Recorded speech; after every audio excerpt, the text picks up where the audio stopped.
شروع اللہ کے نام سے جو بڑا مہربان اور نہایت رحم کرنے والا ہے۔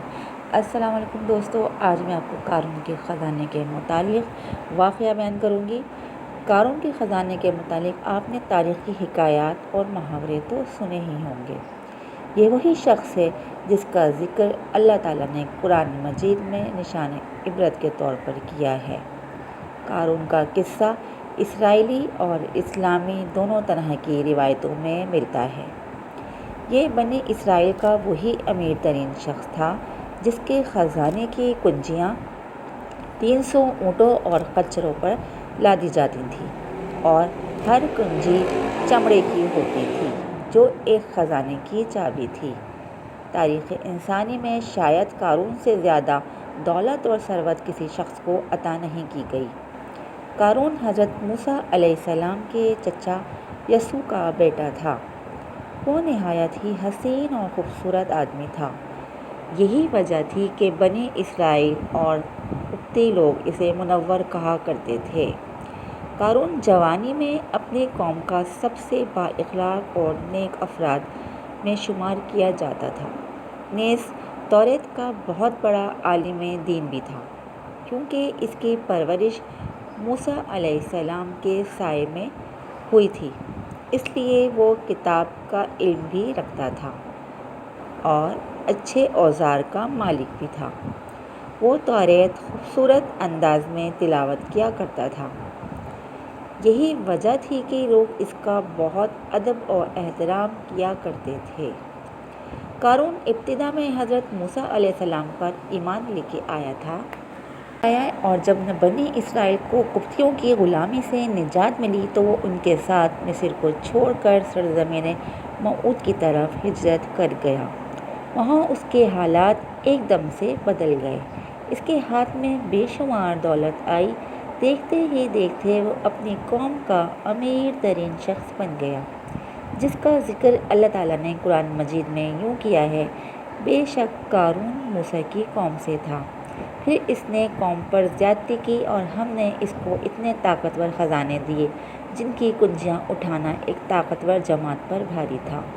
ایک جگہ فرمایا: جب اس سے اس کی قوم نے کہا اتراؤ نہیں، بے شک اللہ اترانے والوں کو پسند نہیں کرتا، اور جو مال تجھے اللہ نے دیا ہے اس کے ذریعے آخرت کا گھر طلب کر اور دنیا سے اپنا حصہ نہ بھول، احسان کر جیسے اللہ نے تجھ پر احسان کیا ہے، اور زمین میں فساد نہ کر، بے شک اللہ فسادیوں کو پسند نہیں کرتا۔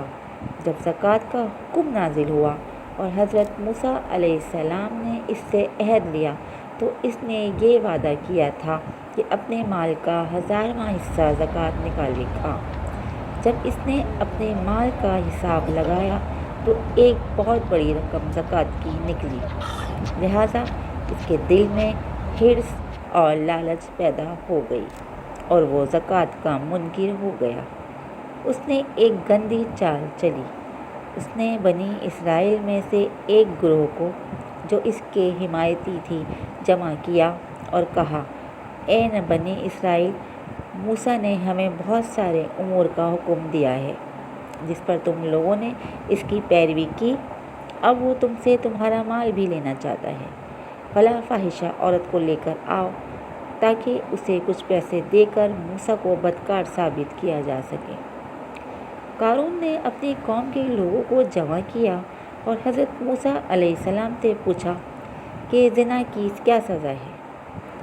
حضرت موسیٰ علیہ السلام نے کہا: جو بھی زنا کرے حالانکہ اس کی بیوی بھی ہو تو اسے سنسار کیا جائے یہاں تک کہ وہ مر جائے۔ قارون نے حضرت موسیٰ سے کہا: حتیٰ کہ اگر یہ کام آپ ہی نے انجام دیا ہو؟ تو بھی موسیٰ علیہ السلام نے کہا: ہاں، حتیٰ کہ اگر اس کام کو میں بھی انجام دوں تو یہی حکم ہے۔ قارون نے کہا: بنی اسرائیل یہ گمان کرتے ہیں کہ آپ نے فلاں فاحشہ عورت سے زنا کیا ہے۔